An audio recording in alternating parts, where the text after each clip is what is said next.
नमस्कार साथियों, मैं डॉक्टर संजीव गुप्ता जयपुर का रहने वाला हूं। इंडियन मेडिकल एसोसिएशन से पिछले 40 साल से जुड़ा हुआ हूं। मैं 1992-93 का लाइफ मेंबर हूं। ऐसा कोई संघर्ष नहीं है चिकित्सकों का जिसमें मैंने तन मन धन से अपने आप को अर्पित नहीं किया हो। अनेकों सालों तक आईएमए स्टेट राजस्थान के चुनाव ही नहीं हुए। पहली बार जब मैंने देखा 2019 में स्टेट आईएमए के चुनाव हो रहे हैं, मेरा 1983 बैच है सवाई मानसिंह मेडिकल कॉलेज का, यानी 1983 से लेके सन 2019 तक मैंने स्टेट आईएमए के चुनाव नहीं देखे। जब चुनाव हुए तो मैंने स्टेट आईएमए प्रेसिडेंट का चुनाव लड़ा। ठीक है, जो भी चुनाव का परिणाम आया सभी के सामने है, लेकिन मैंने अपना संघर्ष जारी रखा।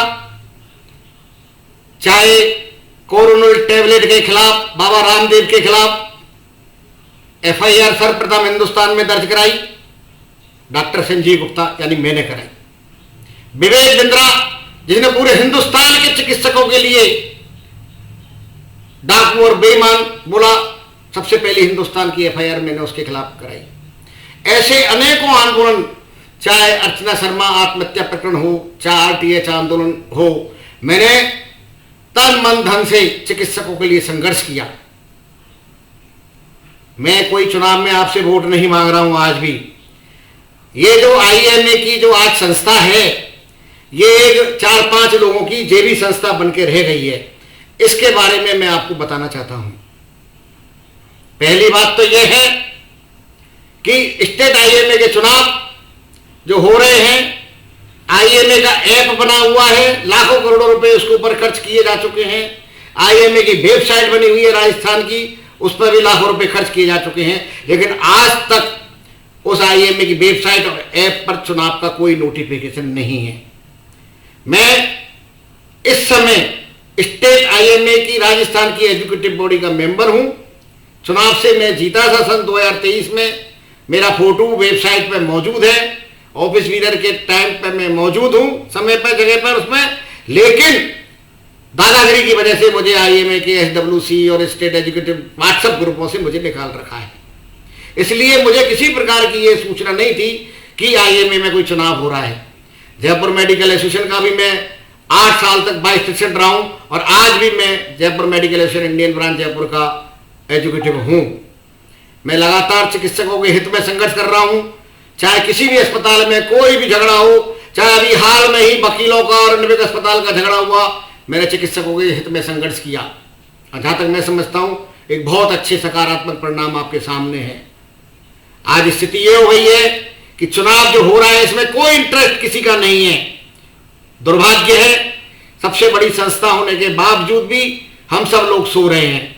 और सबसे बड़ी दुखद बात तो यह है कि आईएमए के जो पदाधिकारी हैं, जो चुनाव के जिम्मेदार हैं, चाहे वो प्रेसिडेंट हो, चाहे सेक्रेटरी हो, चाहे कोषाध्यक्ष हो, चाहे एक्टिंग सेक्रेटरी हो, वो सब इस पूरी आईएमए स्टेट को अपनी जेबी संस्था बना के बैठे हुए हैं। वो नहीं चाहते हैं कि कोई भी काम करने वाला बंदा आगे आए।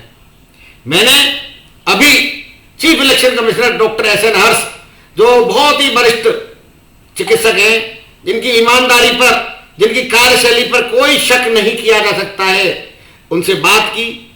उसकी रिकॉर्डिंग मैंने आप सभी को डाली है और मैं ये वीडियो भी बना रहा हूं कि आईएमए स्टेट के जो चुनाव हो रहे हैं, इन चुनावों में आप सब बढ़ चढ़ कर भाग लें और जो काम करने वाले आदमी हैं वो आगे आए। इसको किसी जेब की संस्था ना बनने दें।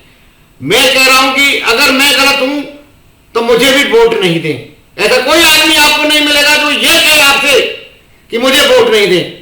आप सही प्रत्याशी को चुने और निश्चित तौर पर आप ऐसा न करें कि 4-5 जनों ने एक नोटिफिकेशन निकाला, आम जनता तक नहीं गया, ग्रुपों में नहीं गया, किसी के पास पहुंचा ही नहीं, किसी को मालूम ही नहीं है।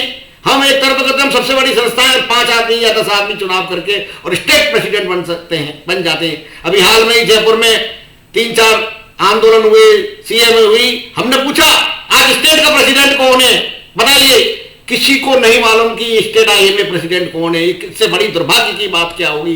Indian medical association Rajasthan state का प्रेसिडेंट का नाम जयपुर के बड़े बड़े नेताओं को नहीं मालूम है। इन्हीं बातों के साथ मैं आज का ये वीडियो मेरा समाप्त कर रहा हूं। जय हिंद, धन्यवाद। आपका ही डॉक्टर संजीव गुप्ता।